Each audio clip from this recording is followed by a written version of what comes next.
A wrinkle in the eye. It started with a photo. It was dark. The moon was golden against the sky. The stars were out, and I thought that my iPhone and filters were all that I needed to be a master photographer.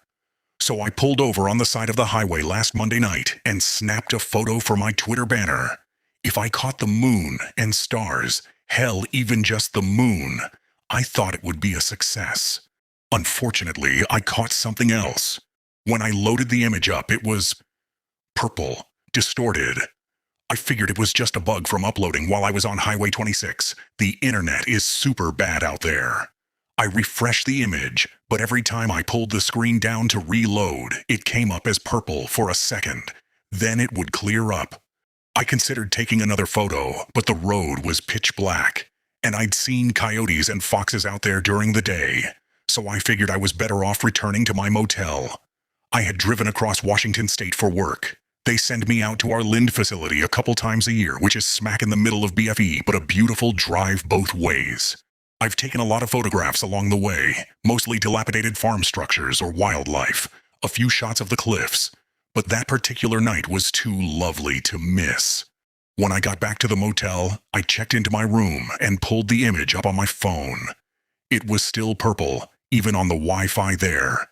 The picture was grainy, not as awesome as I had hoped, but still a keeper. However, the purple loading flash kept happening, and after you've been an IT guy for most of your career life, weird tech glitches get under your skin like no other. So I pulled the image up on my laptop. Now, I wasn't loading the internet. Now I was simply opening the file directly off my hard drive, but that damn purple flash kept happening. In fact, it was happening more often. As I was sitting there, squinting angrily at the image on my screen, that purple flash kept popping up erratically. The longer I scanned the image, the more the glitches would occur. I didn't know if I was just tired or if my mind was playing tricks on me, but it was driving me insane. Something about the image seemed to be making my eyes act up as well, because I seemed to be having a lot more floaters than usual. You know what floaters are, right? Those weird, semi-transparent things that drift around in your vision just on the edge of your focus, and every time you shift your gaze to try and focus on them, they bounce away. I've had a lot of them ever since I was a kid when I got hit in the face and it damaged my eye. The doctor explained to me that there are microscopic fibers in the sclera that become more evident as the vitreous humor in your eye thins. My grandfather used to say that just like your face got wrinkles as you aged, so did the rest of you, and he called them wrinkles in the eye. After a few minutes, I realized that there was something in the corner of the image. I'd thought it was a particularly large floater, but it didn't go away when I looked at it.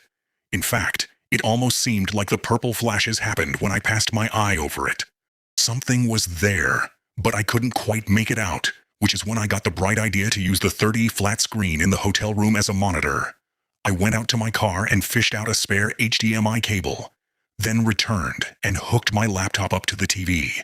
When the image appeared on the screen, it did the purple flash thing again, but it was more powerful. I actually heard the electromagnetic field of the TV, that high or low-pitched whine you sometimes hear when a TV fires up, warble and distort when the purple color flash happened. It almost sounded like a shriek or a snarl, like a hungry animal. But the weird distortion in the image was much clearer. It looked like a wad of mucus, like someone had spit a loogie on the TV screen, and the more I strained to focus on the image, the more it almost seemed to be moving, like the image was bulging against something pushing against the back of it. The bulbous shape seemed to have tendrils almost, little feelers of snot that appeared to undulate just a bit as the screen's colors shifted and flickered behind it.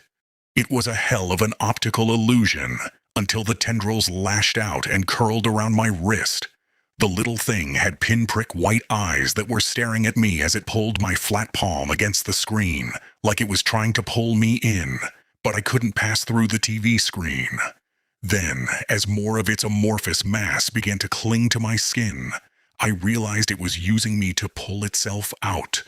Cold fire was racing up my arm and driving needles into my brain. The thing was sending me feelings, images. It was trying to communicate. But the message was garbled and disjointed, probably because I was screaming and crying and trying to tear my hand away from the screen and the gelatinous sputum man that was engulfing my arm. I think I had some kind of a seizure because my arms and legs went numb and everything went sideways. I collapsed to the floor and dragged the TV and laptop with me, the screen changing into a shattered cascade of rainbow colors before blinking out. Somewhere between wakefulness and oblivion, I think I heard the gooey bastard scream like a child when you take its candy away. I don't know how long I laid there, conscious, but still unconscious. My brain was rebooting, struggling to take the information that the monster had forced into my mind and make sense of it. And slowly, I started to understand. It was a higher dimensional being, existing outside our perception of reality, a dimensional parasite. It, and other things like it, eat parts of our reality. They extend feelers through the veil of our world and attach themselves to living things, devouring them. Devouring our memories, our bodies, our very existence, until it's as if we never were. What we see, the floaters, it's them, latched onto us, and sucking away at our existence like a parasitic wad of phlegm. When you walk into a room and forget what you were doing, that was them. Eventually, if we live long enough, they'll eat everything we are, and it will be like we never existed. My grandfather, the one that told me about the wrinkles in the eye, suddenly developed severe dementia and Alzheimer's a few years ago. We put him in a home, and over the years steadily visited less and less. Talked about him less and less. When we got the phone call from the home that he had passed, my dad acted like the caller was notifying him of a stranger's death. He hung up the phone, and we never talked about it, as if the man who had been his father and my grandfather had never existed. It should have bothered us more, but it didn't. I hadn't even thought about that until now, until that thing raped my mind. The worst part? These parasites have no name, no race, and no language. They don't have packs. They reproduce asexually. Everything I know, all of these revelations exist because the parasite forced them into my mind. It wants me to understand what it and its kind do, to tell people what they'll do to us, because it wants to taste our suffering. It knows there is nothing we can do. They're already eating you, and you don't even know it. When I could finally move, after I pushed the broken TV and laptop off me and climbed to my feet, I realized I couldn't really feel my hand. Where the thing had touched me, the meat had liquefied and fallen away. Flesh and muscle were gone.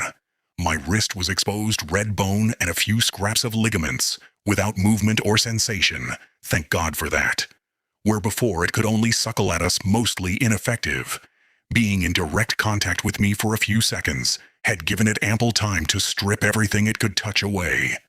I fumbled for my iPhone to call 911 when I realized that the image on the screen wasn't purple or weird anymore. I'm sorry, I think I let it loose.